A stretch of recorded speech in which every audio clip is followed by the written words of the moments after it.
विनेश फोगाट अब मेडल नहीं जीत पाएंगी, लड़ नहीं पाएंगी और इसका दुख तमाम लोगों में है। यहाँ संसद में राजनेता भी बहुत दुखी। हमारे साथ शत्रुघ्न सिन्हा हैं। और सर, आपने भी ये खबर सुनी, विनेश फोगाट डिस्क्वालीफाई हो गई। बहुत ही दर्द का विषय है, बहुत ही चिंता का विषय है कि इतनी टेक्निकलिटी के मामले में और लकीर का फकीर बन के जबकि सारी कुश्तियाँ जीती। पहली बार हमारे देश की बेटी विनेश फोगाट जो कमिटमेंट वाली लड़की है, इतनी बढ़िया लड़की है, इतने बढ़िया परिवार से आती है, उसके गुरु द्रोणाचार्य, वो उनको भी देखा कल उस पर फख्र करते हुए और नाज करते हुए।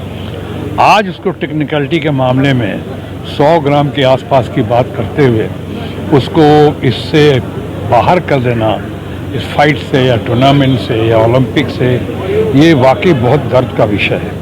मैं समझता हूँ ओलंपिक एसोसिएशन के लोगों को भी पेरिस में इस बात का ध्यान रखना चाहिए कि इतना लकीर की फ़कीर बनने की ज़रूरत नहीं है और ख़ासकर भारत सरकार को भी एक ज़बरदस्त पहल करनी चाहिए ताकि ये गर्व का मौका, ये गौरव का मौका हमारे हाथों से चूक न जाए। विनेश फोगाट को हमारी पूरी शुभकामनाएं और शुभाशीष है। मात्र 100 ग्राम वेट ज़्यादा था विनेश फोगाट का और वो डिस्क्वालीफाई हो गई। बहुत दुखद बात है। देखिए, मुझे तो लगा है कि विनेश फोगाट जी हमारे देश के लिए गर्व की बात थी कि वो यहाँ तक पहुँचे कि वर्ल्ड नंबर 1 जो 95 मैचेस नहीं हारी थी उसको हराया, कि वो यहाँ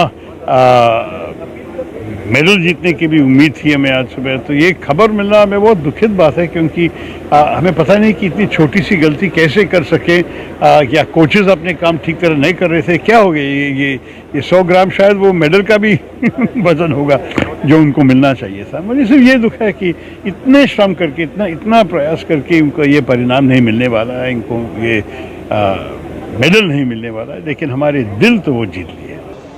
जो फाइनल तक वो क्वालिफाई कर गई हैं तो कम से कम सिल्वर के लिए तो उनको कंसीडर किया जाना चाहिए।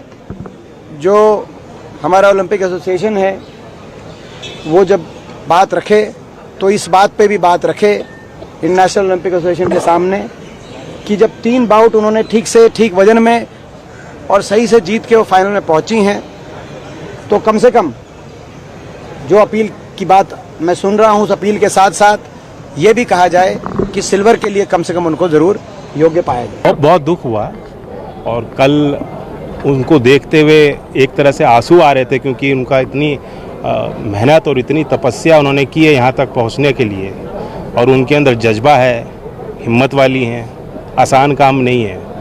ये खिलाड़ी और सैनिक जितनी तपस्या और मेहनत इस वर्ग के लोग करते हैं, आम लोगों के बस की बात नहीं है। पूरा देश उनके साथ है और मुझे लगता है कि भारत सरकार भी इसे प्राथमिकता दे रही है। प्रधानमंत्री जी ने भी इसका संज्ञान लिया है, निर्देश दिए हैं। इसका अपील प्रक्रिया जो होगी उसको किया जाएगा। 140 करोड़ लोगों की उम्मीदों पे पानी फेर देने वाली खबर है। हम गोल्ड गोल्ड गोल्ड, वो गोल्ड नहीं जो यहाँ मिलता, वो गोल्ड जिससे देश का गौरव बढ़ता है। और सबको पता है, पूरी दुनिया को पता लग गया था ब्रॉन्ज मेडल जीतने के साथ, क्योंकि ब्रॉन्ज मेडल में विनेश ने वर्ल्ड चैंपियन को हरा दिया था। आगे तो कोई मुकाबला ही नहीं बचा है। सेमीफाइनल में जिस तरह का प्रदर्शन उसने किया, बहादुर शेरनी की तरह लड़ी वो, और मुझे उम्मीद थी कि फाइनल में वो बहुत मजबूत धूल चटाती, देश का गौरव बढ़ाती, 140 करोड़ लोगों के सम्मान की रक्षा करती, हम लोगों को खुश होने का नारा लगाने का मौका देती। लेकिन भाजपा के लोग तो भारत माता की जय का नारा लगाए सिर्फ, लेकिन उस बेटी के गौरव के लिए हम लोग चिल्लाए। 1.5 घंटा हम लोग खड़े रहे कि जवाब दो, जवाब दो। मीडिया में न्यूज आ गई है तो सरकार स्पष्ट करे क्या स्थिति है, क्या हुआ है, कोई कॉन्स्पिरेसी हुई है, उसके साथ कोई साजिश हुई है, उसको कमजोर करने का प्रयास किया। ये हम लोग किसी कीमत पर स्वीकार नहीं करेंगे।